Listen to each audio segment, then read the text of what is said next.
Hello students, good morning.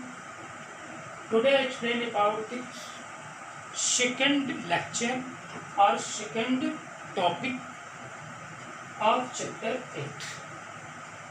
The name of chapter 8, the cell, the unit of life. Understand? आज हम study करने जा रहे हैं कि यूनिट ऑफ लाइफ का सेकंड टॉपिक. अंडरस्टैंड? इसके प्रीवियस वीडियो में हमने आपको बताया था सेल थियरी के बारे में. Understand? This is the most important point of cell theory. Understand? जिसमें स्लीडन एंड स्वान. अंडरस्टैंड?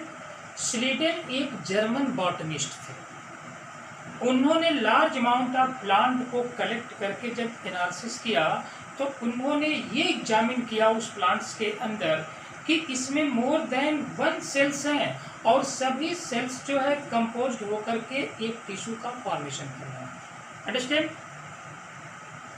1938 में. अंडरस्टैंड? लेकिन उसी के ठीक बाद जो है स्वान, जो कि एक जूलॉजिस्ट थे. अंडरस्टैंड? और वो स्वान ने 1939 में क्या बताया उन्होंने कि हर एक सेल के चारों तरफ जो है उसके अराउंडस, अंडरस्टैंड, एक थिन लेयर होती है, एक थिन मेम्ब्रेन होती है जिसको आज हम प्लाज्मा मेम्ब्रेन के नाम से जानते हैं. और वो प्लाज्मा मेम्ब्रेन की कंडीशन क्या थी कि वो हाईली रिजनरेटिव थी. अंडरस्टैंड? और उसी प्लाज्मा मेम्ब्रेन को हम unit membrane, plasma lemma, selectively permeable membrane, ये सारे पॉइंट जो है हम देते हैं. अंडरस्टैंड? तो उस कंडीशन में स्वान ने क्या किया कि स्वान ने जब ये सेल्स के आउटर मोस्ट कवरिंग को एक थिन लेयर का नाम बताया जिसको आज हम, अंडरस्टैंड, आज हम प्लाज्मा मेम्ब्रेन के नाम से हम स्टडी करते हैं, प्लाज्मा मेम्ब्रेन के नाम से हम जानते हैं. अंडरस्टैंड? तब और साइंटिस्टों ने फिर जो है इसको क्या किया कि दोनों साइंटिस्टों ने, स्लाइडेन एंड स्वान, इन दोनों साइंटिस्टों ने मिल करके एक जो है सेल थियरी को प्रपोज किया. अंडरस्टैंड? और सेल थियरी में क्या एक्सप्लेन किया गया? सेल थियरी में एक्सप्लेन किया गया कि all organism are composed of cell और factor are product of cell.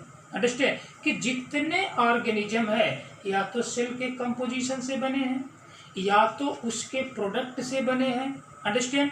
दूसरी कंडीशन में इन्होंने बताया विरकाउ, और विरकाउ की कंडीशन थी ओमनी सेल्युला फॉर ई सेलुला. ओमनी सेल्युला फॉर ई सेलुला मतलब कंडीशन क्या थी कि यहाँ पर ये बताया गया कि all cell arises from, all cells arises from pre existing cells. Understand? मतलब क्या हुआ कि कल हमने प्रीवियस वीडियो में आपको एक्सप्लेन किया था कि जो न्यू सेल्स का फॉर्मेशन हो रहा है वो प्री एग्जिस्टिंग सेल से हो रहा है. मतलब ये कोई पेरेंट सेल है तो क्या कंडीशन है कि जब इसमें न्यूक्लियर डिवीजन होगा तो ये आपकी parent cell to daughter cell में क्या कर जाएगी, डिवाइड हो जाएगी. तो जो न्यू सेल्स बन रही है वो न्यू सेल्स किससे बन रही है? अपने प्री एग्जिस्टिंग सेल से बन रही है, ये अपने पेरेंट से बन रही है. अंडरस्टैंड? ये सारे पॉइंटों को हम लोगों ने प्रीवियस वीडियो में एक्सप्लेन किया. अंडरस्टैंड? और ये लेसन जो है बहुत ही इंपॉर्टेंट है जिसमें कि फंडामेंटल यूनिट ऑफ लाइफ के बारे में जानेंगे, जिसमें सेल के बारे में. अंडरस्टैंड? तो अब इस बेस पर जो है अब ये कहा गया कि भाई सेल जो होती है ये टू टाइप्स की होती है, एक prokaryotic cell and eukaryotic cell. Prokaryotic cell is है रिप्रेजेंटेड बाय बैक्टीरिया. क्या कंडीशन है भाई? बैक्टीरिया. बीजीए, बीजीए का मतलब क्या हो गया? Blue green algae. Understand? Blue green algae. इसको जो है हम किंगडम मोनेरा में रखते हैं क्योंकि प्रीवियस जो है टॉपिक में, प्रीवियस लेसन में हम लोगों ने इसके बारे में स्टडी कर चुके हैं. Kingdom Monera, bacteria and blue green algae. Understand? अब ये ब्लू ग्रीन एल्गी, उसके बाद जो है क्या कंडीशन है? माइकोप्लाज्मा. उसके बाद जो है पीपी येलो. पीपी येलो का मतलब ये हो गया क्या? Pleuro pneumonia, pneumonia like organism. Understand, pleuropneumonia like organism इसको कहा जाता है, pleuropneumonia like organisms. Understand, bacteria है greatly shaped and size. Bacteria के पास, अब इसमें देखा जाता है कि जितने प्रोकैरियोटिक सेल होते हैं उनकी सेल में क्या होती है, सिमिलरिटी पाई जाती है। अंडरस्टैंड, और सिमिलरिटी के साथ साथ जो बैक्टीरिया का एग्जाम्पल यदि हम लेते हैं तो बैक्टीरिया के सेल जो है क्या कंडीशन होती है, सबसे पहले बैक्टीरिया की कंडीशन जो है जिसमें सेल कैसी होती है, बैसिलस। सबसे पहला जो है बैसिलस, बैसिलस का मतलब ये होता है रॉड शेप। अंडरस्टैंड, बैसिलस के बाद की कंडीशन क्या होगी आपका, कोकस। कोकस, कोकस मतलब स्फेरिकल। अंडरस्टैंड, कोकस। उसके बाद आपका जो है स्पाइरलम, स्पाइरलम, स्पाइरलम मतलब स्पाइरल। अंडरस्टैंड, स्पाइरल शेप होगा इसका। उसके बाद नेक्स्ट कंडीशन है आपका विब्रियो। विब्रियो, विब्रियो मतलब कामा शेप। अंडरस्टैंड, क्या नाम रखा गया इसका, कामा शेप। कामा शेप, जिसमें बैसिलस की कंडीशन क्या होगी, रॉड शेप्ड होगी। रॉड शेप्ड में इस तरह की बैक्टीरिया होगी। अंडरस्टैंड, इसको कहते हैं रॉड शेप्ड बैक्टीरिया, जिसमें बैसिलस इसका नाम दिया जाता है। बैसिलस जहां भी आवे वहां कंडीशन क्या है, किस तरह का शेप है उसका, रॉड शेप्ड स्ट्रक्चर है, ये प्रोकैरियोटिक सेल है। उसके बाद जो है कोकस, कोकस का मतलब क्या हो गया, स्फेरिकल। स्फेरिकल मतलब इस तरह की पोजीशन। स्फेरिकल में आपका यदि ये सॉलिटरी लाइफ को सर्वाइव कर रहे हैं तो उसको हम क्या कहते हैं, मोनोकोकस। यदि ये डबल होंगे मतलब इसका काम नाम क्या देंगे, मोनोकोकस। अब यहाँ पर ये मान लीजिए कि ये डबल होंगे, डिप्लोकोकस। अंडरस्टैंड, यदि ये चेन में होते हैं ऐसे ये चेन में स्ट्रेप्टोकोकस। अंडरस्टैंड, इस तरह से डिफरेंट टाइप्स के इसके क्या होते हैं, कैटेगरिया होती हैं। अंडरस्टैंड, कि आपका जो है कोकस मतलब स्फेरिकल शेप। स्पाइरलम, स्पाइरलम की कंडीशन क्या होती है कि अब ये बैक्टीरिया कैसा होगा, इस तरह की कंडीशन होगी, ये स्पाइरलम जिसमें फ्लैजिला होगा। अंडरस्टैंड, तो ये स्पाइरल सीक्वेंस में पाई जाती है। इसका शेप कैसा होता है, स्पाइरल होता है। और नेक्स्ट कंडीशन होती है कामा शेप्ड बैक्टीरिया। ये कामा शेप्ड बैक्टीरिया ऐसे, अंडरस्टैंड, कि इस तरह की पोजीशन जो है ऐसे। अंडरस्टैंड, इस तरह का comma shaped structure that is known as vibrio. Understand, जिसमें एक डिजीज ये काज करता है विब्रियो कोलेरा। क्या नाम लेते हैं उसका नाम, विब्रियो कोलेरा। अंडरस्टैंड, तो ये कंडीशन रही आपके जो है प्रोकैरियोटिक सेल में। कुछ जो है एग्जाम्पल मिले आपके, कौन कौन, bacteria, blue green algae, mycoplasma, PPLO. Understand, जिसके डिफरेंट शेप होते हैं। दूसरी कंडीशन क्या होती है प्रोकैरियोटिक सेल की, कि prokaryotic cell is rapidly division then eukaryotic cell. Understand, कि प्रोकैरियोटिक सेल में जैसे बैक्टीरिया है, पीपीएलओ है, उसके बाद जो है ये आपका ब्लू ग्रीन एल्गी है। अंडरस्टैंड, जितने भी प्रोकैरियोटिक सेल हैं, अंडरस्टैंड, इनमें बहुत फास्ट डिवीजन होता है। मतलब 24 आवर में ये चाहे तो पूरे इंडिया को कवर कर सकते हैं। अंडरस्टैंड, इतना फास्ट डिवीजन होगा। अंडरस्टैंड, किसके अंदर, बैक्टीरिया के अंदर, क्योंकि बैक्टीरिया प्रोकैरियोटिक सेल है। तो इस पे कंपेरिजन किया जाए यूकैरियोटिक सेल में, तो यूकैरियोटिक सेल जो होती है इसकी सेल कॉम्प्लेक्स होती है, जबकि प्रोकैरियोटिक सेल की सिंपली कंडीशन होता है जिसके द्वारा वो रैपिडली डिवीजन करके अपने जो है जनरेशन को बहुत फास्ट जो है सस्टेन करने की टेंडेंसी इसमें होती है। अंडरस्टैंड, दूसरी कंडीशन ये होती है कि फंडामेंटली सिमिलर शेप, ये जो होते हैं फंडामेंटली सिमिलर शेप के होते हैं। अब जैसे मान लीजिए कि बैक्टीरिया का शेप की कंडीशन क्या है, बैक्टीरिया का शेप जो है इस तरह की कंडीशन है कि ये आपका बैक्टीरिया, और उस बैक्टीरिया में अब आपको ये बता दें कि बैक्टीरिया का शेप जो होता है ये इस तरह की कंडीशन ये दिखा रहा है बैक्टीरिया का शेप, जिसमें कि ये जो है क्या है, ये फ्लैजिला है। तो फ्लैजिला इसके दोनों एंड पर भी हो सकते हैं। अंडरस्टैंड, इसके बेस पर फ्लैजिला के प्रेजेंटेशन के बेस पर जो है बैक्टीरिया को डिफरेंट कैटेगरी में डिवाइड कर दिया गया है। अंडरस्टैंड। और कौन कौन सी कैटेगरी में डिवाइड कर दिया गया है, जिसमें कि ये आपका जो है क्या हो गया कि दोनों ये जो है एक इन पर जो है फ्लैजिलेटेड है, तो कुछ बैक्टीरिया जो होते हैं इनके पूरे जो है सरफेस पर क्या होते हैं, ये फ्लैजिला पाए जाते हैं। अंडरस्टैंड। तो इस तरह का शेप जो होता है किसका होता है, बैक्टीरिया का होता है। अंडरस्टैंड।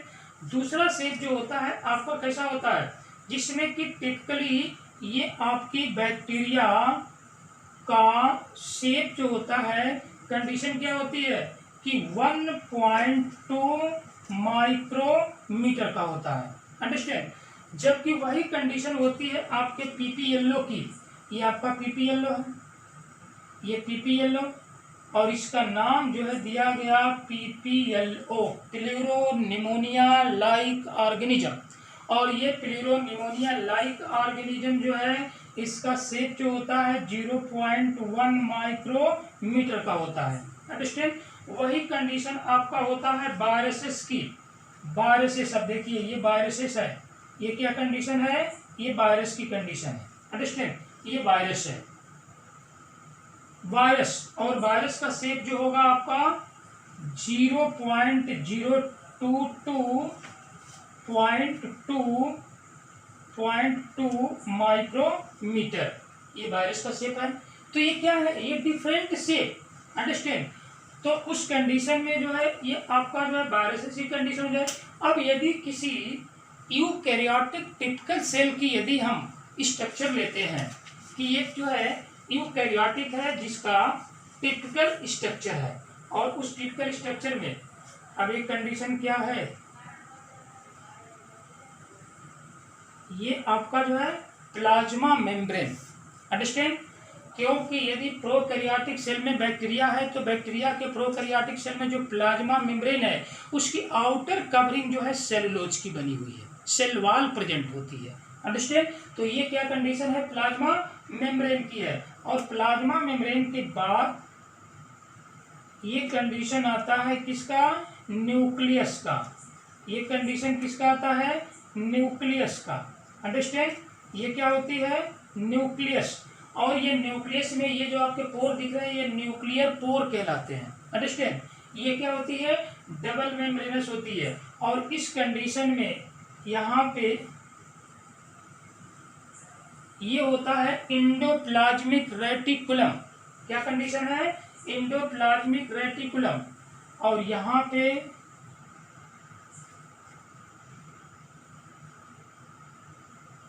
इसको कहते हैं गोल्जी बॉडी। अंडरस्टैंड। इसका नाम देंगे ER, तो इसका नाम क्या देंगे, गोल्जी बॉडी। अंडरस्टैंड।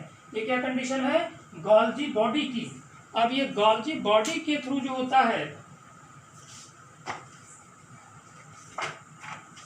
तो कहाँ गया मार्कर, अंडरस्टैंड, मार्कर देखो यहाँ पे है, ठीक है। तो ये कंडीशन किसी हो गई, प्लाज्मा मेम्ब्रेन, क्योंकि इसी को तो स्वान ने बताया। अंडरस्टैंड। कि किसी भी लिविंग ऑर्गेनिज्म की जो सेल होती है उसकी आउटर मोस्ट कवरिंग में एक थिन लेयर होती है, और उस थिन लेयर का नाम दिया जाता है प्लाज्मा मेम्ब्रेन। प्लाज्मा मेम्ब्रेन के नाम से हम जानते हैं। अंडरस्टैंड। उसके बाद की जो कंडीशन होती है आपकी, अब यहाँ पे जो प्रेजेंट होता है आपका ये है माइटोकॉन्ड्रिया। ये क्या कंडीशन है, माइटोकॉन्ड्रिया। और यहाँ जो कंडीशन मिलती है ऐसे, अंडरस्टैंड, इसको बोलते हैं प्लास्टिड्स। ये हो गया आपका माइटोकॉन्ड्रिया, और ये कंडीशन हो गई किसकी, प्लास्टिड्स की। और ये कंडीशन कैसी है, इसको हम नाम देते हैं राइबोसोम। अंडरस्टैंड। राइबोसोम की कंडीशन, अभी प्रोकैरियोटिक सेल में हमने राइबोसोम का एक जो है यूनिक कैरेक्टर बताया था कि ribosome is composed of plasma membrane. Understand. तो अब ये कंडीशन होती है कि इसमें राइबोसोम और यहाँ प्रेजेंट है क्या, न्यूक्लियोलस। न्यूक्लियोलस। और इस कंडीशन में ये आपका जो है प्रेजेंट है क्या, हेट्रोक्रोमैटिन थ्रेड्स, या क्रोमैटिन थ्रेड्स का नाम देंगे। अंडरस्टैंड। तो इतने जो है सारे सेल ऑर्गेनेल्स तो आपके यूकैरियोटिक सेल में है। तो क्या प्रोकैरियोटिक सेल में सेल ऑर्गेनेल्स प्रेजेंट है? नहीं। Understand, all cell organelles are absent in prokaryotic cell but present in eukaryotic cell. Understand. जबकि नेक्स्ट पॉइंट हमने लिखा cell wall present fluid matrix cytoplasm, ये क्या कंडीशन होती है इसके चारों तरफ? ये कंडीशन होती है क्या?